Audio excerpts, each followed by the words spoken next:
We are live. So thanks everyone for joining today's presentation. I know it's in the end of the day for many of you, probably some of you are low on carbs and looking forward to getting out of this venue.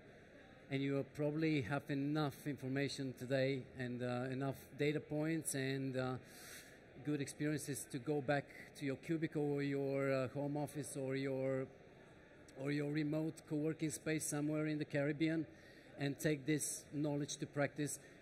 Unlike many other presentations, and I don't want to copy them, I don't want to overlap with them, but I'll try to go through my presentation in a slightly other way, to give you something that you can take away home and try something on Monday, because I don't know what the future holds for us in the next 5 years, but it's too much time, and we probably need some more practical things to get us through the next week, the next month, the next year, and make sure that we continue to work towards making our goals. And I spoke to many people today, and I did ask them the same question. What's your biggest challenge? What's your biggest problems? What are you aspiring to achieve? And I got a ton of answers. But no one mentioned this bit here, that actually the consumers are changing in a pace that many companies are unable to follow.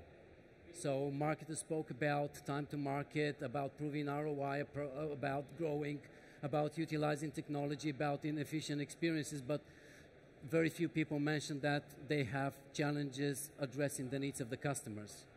So I'm going to talk about how you can use content, personalization, and a dash of AI to help you, and I assume many of you are content creators, to get through your most challenging tasks and to make sure that you're delivering the kind of experiences that your customers are looking for and your visitors. And you'll see why in a second.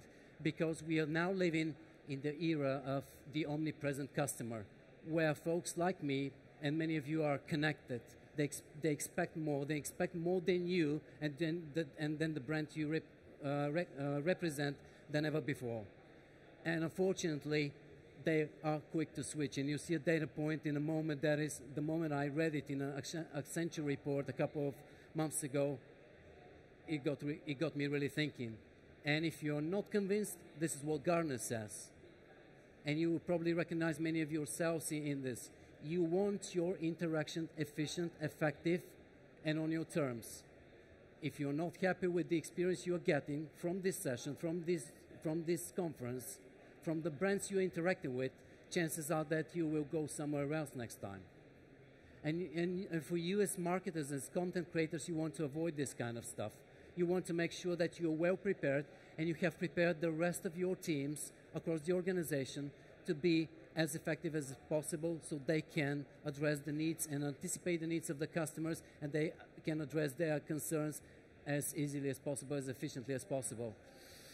We'll talk about personalization in a bit, but this is another data point that comes to say that people prefer efficient interactions. When you go to the bank, probably you might be greeted by your name, and whoever is behind the desk will ask you a nice question. How's the weather like where you are, or what's your name, or how kids are doing? And we quite often think of personalization as something like name dropping, like, hey Joe, hey Jill, how are you today? Personalization is more than that. It's about understanding and anticipating the needs of whoever is you are interacting with. The alternative is becoming part of these statistics. If you're not delivering to the level of expectations of your audience, of your customers, of your prospects, we will end up in the statistics. But it's also an opportunity because, I mean, if you're changing the business, there's got to be someone who will do it better than you, or better than us, and better than everyone. So from a content perspective, and I know that many of you are content creators, I'll try to walk you through what I would do in order to make sure that I deliver the best experience for my prospects, for anyone who is interested in our products, so we can convert them with ease, maximize the value, and I'm thinking cross-selling, upselling, and whatever you can imagine, and also retain them for longer, because we want repeated business. We're part of this chain where, at the end of the day, we want the machine to keep going. And I've realized that people are struggling in 3 different areas. Number one is the way they plan their content strategies, the way they plan their marketing strategies.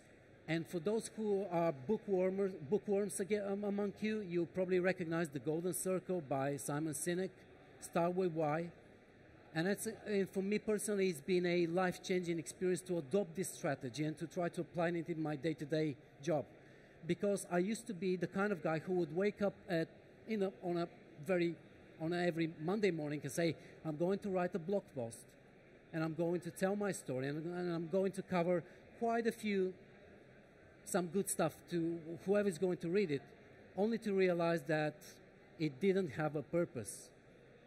So companies, whoever is, if we're going to address the needs of this new breed of customers, we need to rethink our strategies. Meaning we need to start with a purpose and then worry about the channels. Then worry about the enablers, whether you need a social platform integration, whether you need a content management system, whether you need something like a personalization engine or an e-commerce integration. I don't know, it will work for you. And finally, worry about the messaging and the values that you will be delivering. Because without purpose, chances are that 95% of your content will remain what's the word? Unread. It goes to waste, let's put it this way. And you want to avoid this. And it happened to me because I've written thousands of blog posts, and let me tell you honestly, most of them don't generate anything, let alone contribute to a conversion, let alone contribute to a closed deal. And at the end of the day, for you as marketers, you need to figure out what to do in order to help those deals happen. So the next step is obviously to make it easy. Many companies are struggling, and I had those conversations early on, where the head of marketing executives would come to me and say, well, it's taking a lot of time to update our website. You might think, what does it have to do with content? It has to do everything with content, because if you're waiting for your IT or for your partner or for your internal agency to update your website, you only get aggravated. This aggravation will grow until you adopt probably the strategy of silent quitting. You will be no longer motivated to do what you do, and you'll miss the opportunities to really feel at home and creative and really enjoy what you're doing. So if your CMS, current CMS, it's taking you a lot of time to keep your websites updated, if you're struggling to go through different channels, if you're struggling to make day-to-day updates in a timely manner, you need to look at changing it or changing your job. Because at the end of the day, you want to be productive. You don't want to wait for someone to change the color of the button or the label of the button should there be a typo. And I guess there might be a couple of typos, but you don't want to wait for that. You want to be enabled, because otherwise, as I said, you're risking of going well, a bit aggravated. And then you obviously want to make sure as a manager, and I'm sorry this one disappeared, but you want to make sure that as a manager, someone who is responsible for the organization, to ensure that you are able to keep to the company brand lines or to the guidelines, or make sure the experience or the content is compliant with what internal and external regulation. So a CMS, whatever you're using, it doesn't matter whether it's WordPress, Affinity, and many of the other great products that showcased today here, it has to be easy to use for anyone across the organization, not only marketers, but any subject matter experts. CRO, demand generation, marketing ops, sales, if you will, customer support, everyone should be able to benefit from ease of use. It has to be multi-channel. Website, as you've probably seen, is just a single touch point. You want to go beyond that, but without necessarily going into multiple backends to try to update the content for the different channels. It has to be connected. And we'll talk about connectivity later on. We'll talk about user data. We'll talk about customer data platforms and how you can harness this data to personalize the experience for your customers, to improve the engagement, to improve the outcomes and conversion rates, or whatever is in your job description. It has to be customizable, because no two businesses are the same. And then finally, it has to be secure and compliant, because if you think about it, there's something true about the fact that more than 70% of people are really concerned about their privacy when they're interacting with a brand. Here's where we come to another step. You need to make sure that your website is ready to grow, where you'll be able to expand it when you need it, to add modules, systems, workflows to the system. So when you build your content experience around this, you can also add e-commerce, social integration, CRM, architecture. This is called Composable model. And it means that you start with something small whenever you're ready, depending on your scale of your business, depending on your digital maturity, depending on where you are in and what your internal needs are, and then add stuff on top. And actually, I now realize that I haven't included so many awesome integrations that are being showcased today here. But you also you need to make sure that data flows between those systems. So it's not one-way train or one-way road, but data flows between systems. And we'll see why this is extremely important. So when you're designing this, so when you're creating content, you need to ask whoever is managing your website to tell you whether someone who is in your CRM, someone who is in your Eloqua or HubSpot, someone who is in your MailChimp or whatever, is also interacting with your brand through other channels. And last but not least, you need these integration layers. So you can focus on the data, you can focus on getting insights, but not necessarily to manage the integrations from an IT perspective, because it does create some overhead, and you want to avoid it. So you want to have those pieces interconnected. And I'll show you why what's important in a minute, because here's where we come to. Now, if you're creating content, the blog post, the social post, the press release is just the beginning. If you really want to go into effective and efficient storytelling, what you need to do is really to understand who your customers are, what they respond to, what their needs are, and what they are looking for when they're interacting with your brands. Let me play this one again, all right, because there's a bit of animation here. And this is really important, because no two visitors are the same, and they will need unique experiences. I need a new bike, yep, but I also need to go on vacation in Tuscany, or maybe somewhere to do a bit of ski touring in the coming winter. So you want to be able to identify those people, what they're looking for, what's their pain point, what they're struggling with, so they can tailor the content you're creating and the storyline you're preparing for them, so you keep them engaged. If you don't keep them engaged, I mean, it's a lost battle.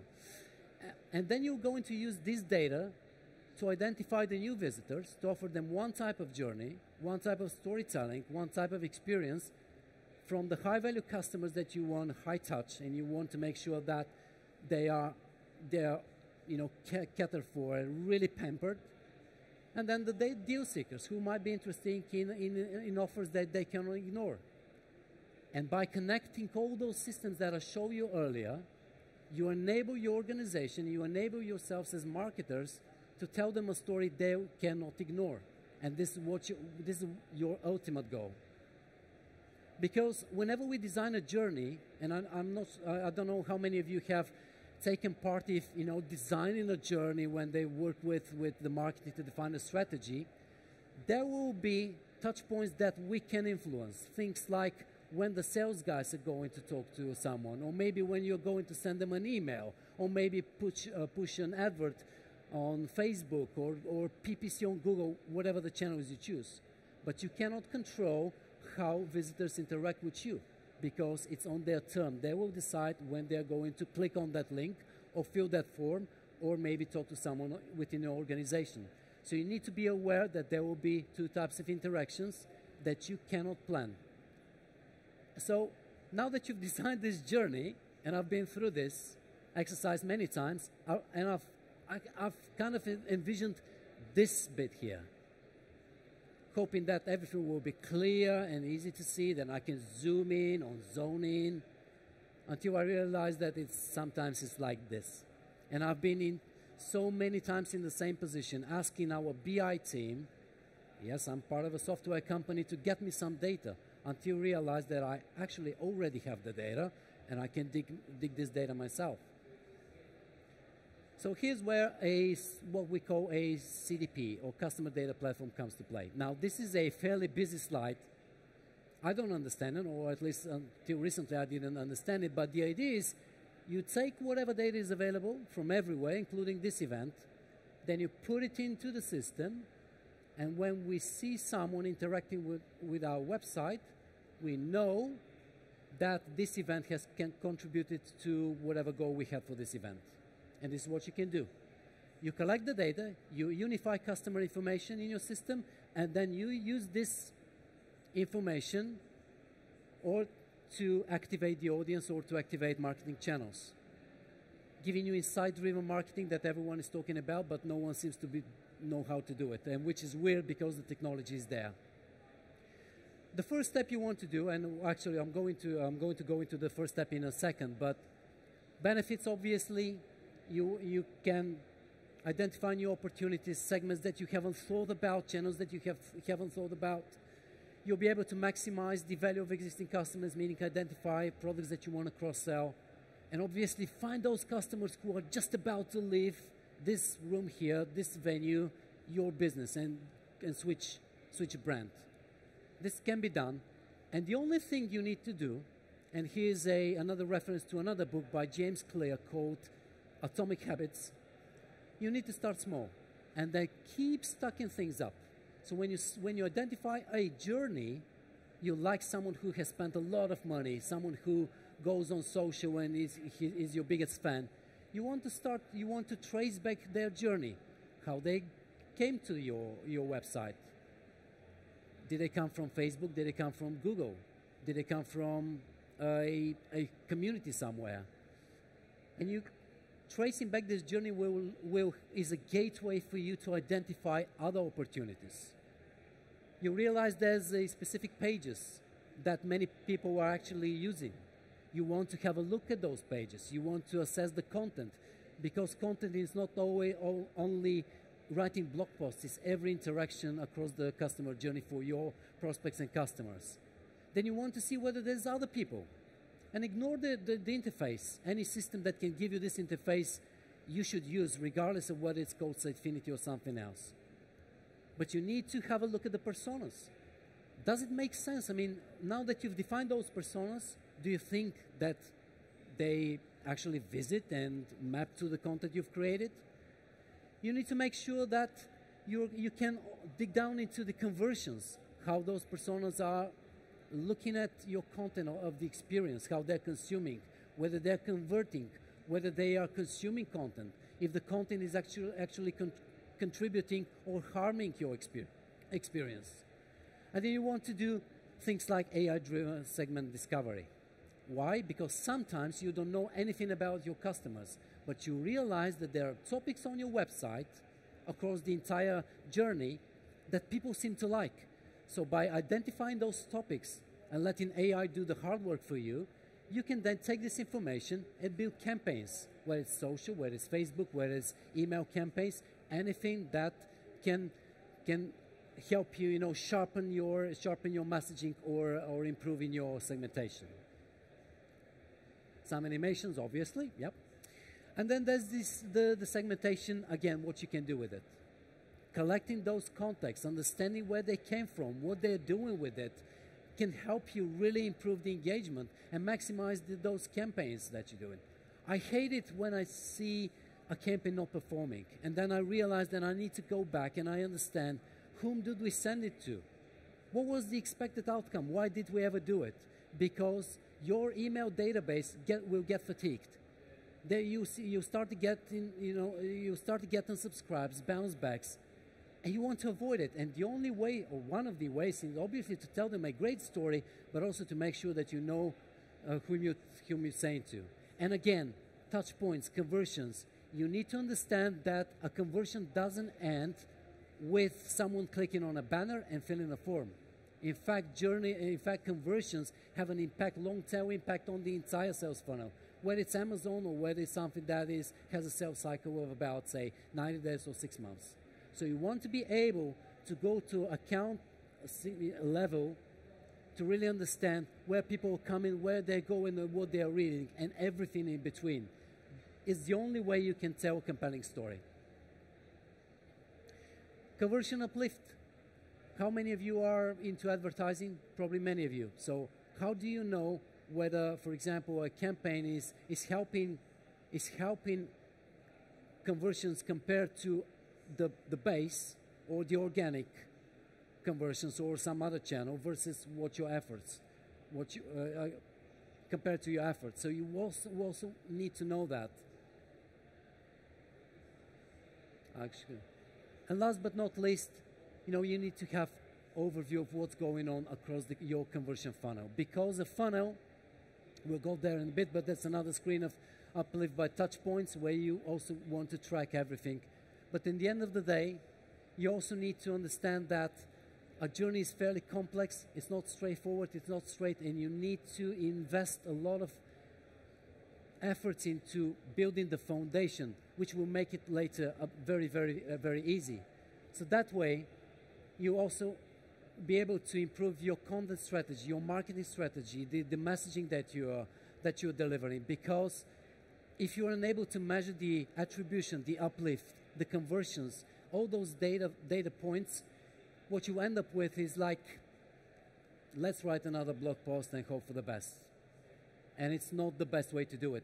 And again, using this kind of approach, data-driven marketing will ensure that you are able to unblock your block the pipeline, the lead scoring, the funnel, and identify who are the people who are sitting here and who are not moving forward, so you can build a campaign for them, so you can build the content for them, so you can enable your teams to with the kind of content that can use to move these prospects forwards and to make things happen.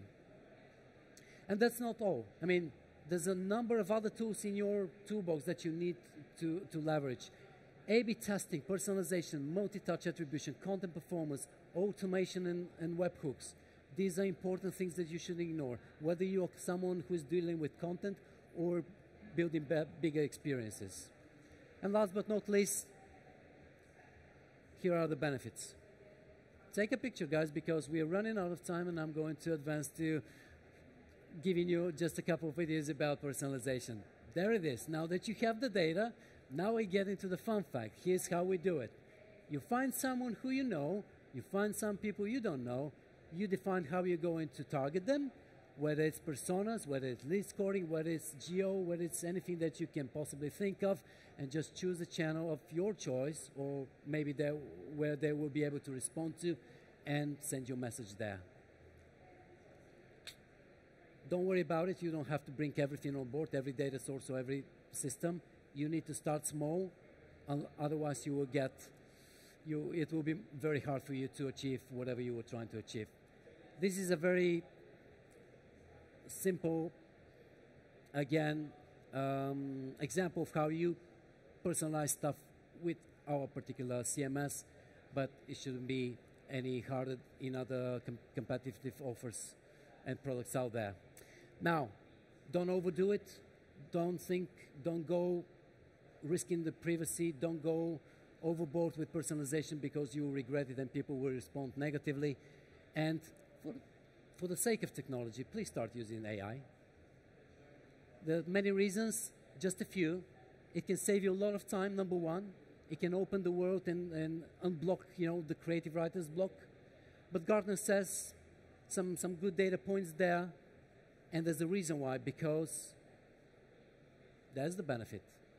I'm looking forward to the day when I'll be able to go and tap into AI, and actually I'm doing it, and let the sales guys who are over there worry about the content themselves, because they will be feel enabled. Use cases, multiple things, multiple ways to use Gen AI, and with the upcoming version of our product, I didn't want to pitch our products, we'll make AI available within the content editor, meaning that you'll be able to improve the content, summarize it, and just move it forward. And last but not least, search, analytics, translations is something that you can use, where AI can be used to improve the experience, but also to improve engagement for your customers, for your prospects, and even for your internal teams. And with that in mind, again, hallucination, very important, data bias, data privacy and security, and obviously copyright and infringement and this kind of stuff. So with that in mind, we can demo you how a chatbot can easily build a landing page in 1 minute.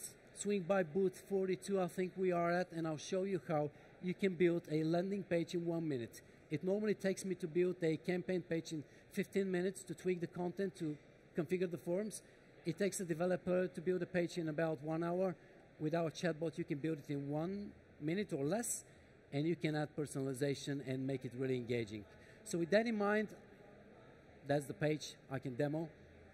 But with that in mind, obviously set the right expectations. But because this is a customer-centric content and advertising, what I want to say and wrap it up, because we are right on the top of the hour and appreciate your patience, gives you the opportunity to build lasting connections. But in my case, using technology lets me spend more time skiing, kite surfing, mountaineering, cooking, fermenting hot sauce, or whatever makes me happy. And I really hope that you guys will be able to get to the point where you have more time to do what you love, and make your customers and prospects happy in the same time. I appreciate your time, and I thank you for your attendance today.